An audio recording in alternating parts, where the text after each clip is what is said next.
park to this day. To this day. So I can't. Really, I can, but I can't. And then when we were talking earlier and you said how you use different reference points on your car and the other guy's car, it was very clever how you teach these kids to parallel park. And when we're done today, I will show you outside. Oh, goody. And we'll watch.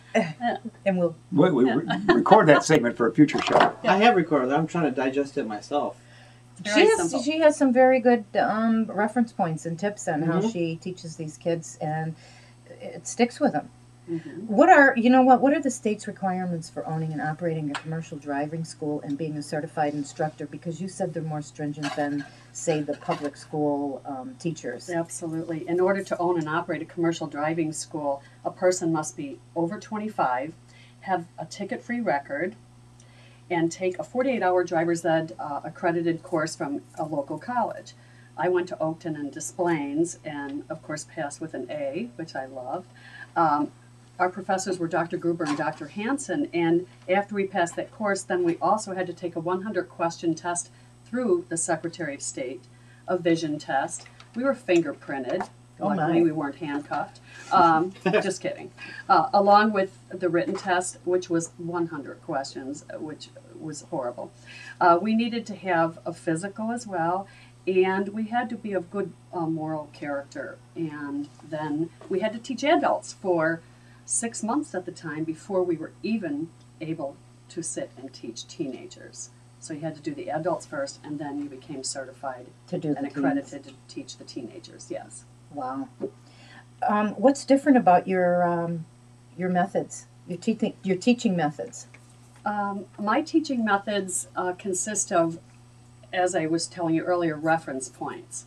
If you told your 15-year-old child to make a right turn at the corner, they might not know exactly what reference point to use, and they might jump the curb, possibly hit the other car on the other side. So Rip off the mirrors. Yes. So I tell my students, okay, when you're going to make a right turn, you never turn more than 11 to 12 miles per hour on a dry day, and you always look at the sidewalk to your right. And once your body is equal with that sidewalk, you turn your steering wheel 2.5 circles. 1, 2.5. Then when your car is completely straight, not when it's half straight, completely straight, you bring it back 2.5 more circles. And then you have made a perfect turn. Perfect right-hand turn. So the reference point is the sidewalk. Occasionally I get a little old lady who will say to me, honey, I don't see a sidewalk, and there's a ditch. So I go, pretend that's a sidewalk, Agnes, and then you'll be just fine. She's too old to drive anyway. Do you ever get anybody like that where you go, look at Agnes? Let's have a talk here. Yes, my oldest was 93. And I can say his name. His name was Fred Pop in Dundee. He was an ex-postmaster for something like 30-some-odd years. Was he just getting his license, or was he a refresher? He had his license revoked, and the neighbors were complaining about the fact that he didn't look behind him, and he was making all kinds of mistakes. So he called me one day, and he said, hi, Linda, this is Fred. Can you help me here? And I said, sure, Fred. What do you need? He said, well, the state took my license. And I said, oh, my gosh, why? And then he proceeded to tell me he was unsure as to why they took it. So I picked him up on a Tuesday afternoon. We practiced for an hour and a half. As he was backing out of his driveway, I said, Fred, you have to stop before the sidewalk and make sure nobody's walking. Then you have to see if the vehicles are not coming down the path. And he said, oh, okay. So we go halfway down the block, and he blows off a stop sign. And I'm like putting on my brake, and I said, Fred, what are you doing? And he said, oh, I said, there was a stop sign back there. And he said, oh, all those. I don't pay attention to those. And I said, what? He goes, well, 85 years ago when they had them, well, we didn't have them, so I didn't have to worry about them. I said, well, they have them now, and you have to stop. Oh my so God. I venture to say that's probably what the neighbors were complaining about. Did he pass? Yes, I took him in. Okay. And he passed just fine. He got his license Get out. Wow. Unfortunately, several months later, I was away on a Caribbean trip, and I got a phone call from my secretary, and I was in tears because she said he had passed away from. I said, tell me it wasn't in a car crash. She goes, no, it was in his sleep. I said, thank you, God. But he did drive well for the couple of months? He did fine. Right. Passed the test just fine. Got his license. That's cute. It is. Yeah. You know what? I hear you teach self-defense in your classes. Yes, I do. Tell us. Because of road rage, bullies at school, and you never know when a young teenager, when they're out on their own and once they're licensed, anything could happen once they are walking to and from their vehicles. It could be from a theater, from a mall, from school, a school function. So I make sure my children know how to defend themselves. And being a second-degree black belt in Taekwondo, I thought, why don't I just incorporate this in my program? And the children love it, parents love it, and so far none of my children have been harmed in any way. That's wonderful. You know, I had some notes I didn't bring with, but there was just a kid this past week who got attacked. Does anybody know the story?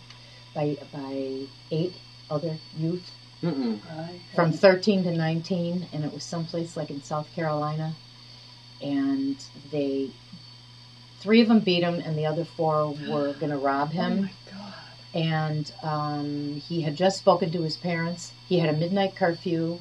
He called his parents. He said, I'm on my way home. He was racing home, and these kids tried to rob 4 other people at the same time. How sad.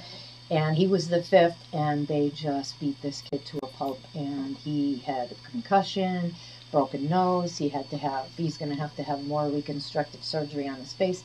He was on TV with his parents, and his parents are, the father, they're like, well, can you forgive? And the father's like, I ain't forgiving nothing. And how they found out was they tracked his cell phone. The cell phone was dead for like 45 minutes, so they suspected something was afoot. Tracked his cell phone, and then they went to the hospital to see if anybody was brought in, and the mother saw this kid laying on a gurney, and her heart went out to him. And then the closer she was like, oh my God, because he was so beat up and he was just in bad shape. She did not recognize him, and the closer she looked and the closer she got to him, she recognized his hair, and then it was her son.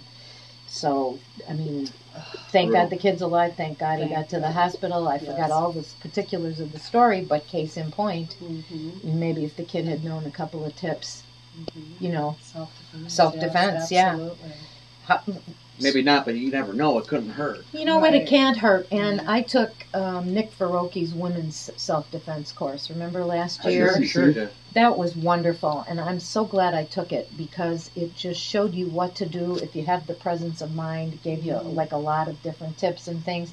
But one thing I would love to take now, and I hope maybe he does it, is self-defense for people who use walking devices like walking stick or a cane. Oh, sure, they can use those as weapons.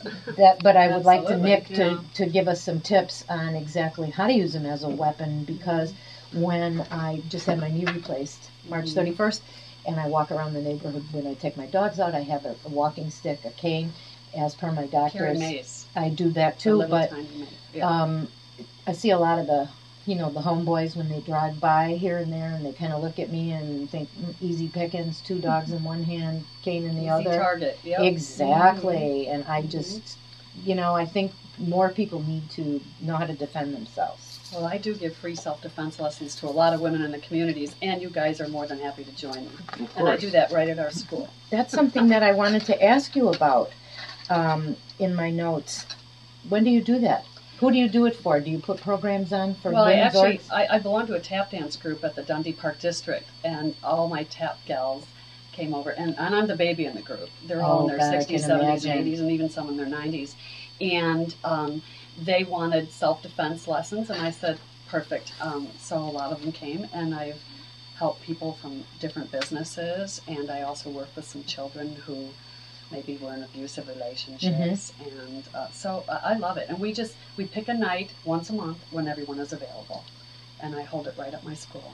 And it's free. Do you put it on Facebook or anything like that? No, I didn't. No. Why don't you let me know when you're going to do it again? Yeah, I will. Because I would love to come and participate. In fact, I just did a demo at the Dundee Library, but I think May 12th. May 26th. And they had a great turnout for that. I think there were like 18 or 20 people there. Caramba. So, maybe I'll have you come to my class at ECC and do a demo. Oh, sure. I'd love to. That would be wonderful. She met one of my students today. Oh, yeah? Who came to sign up for driver's ed. Which students are you talking about? From ECC. Okay. From my ECC class. Because you get more students doing different things out there than a professor at a college. Right. That's right. I forgot. I have all these little should I work with? And you're going to be at the Gale Warden Library, aren't you? I'm going to be, you know what? That was a surprise to me that It's they a flyer sent. for July, August. You saw it? Yeah. Why didn't anybody bring it? Oh, Show me. we don't take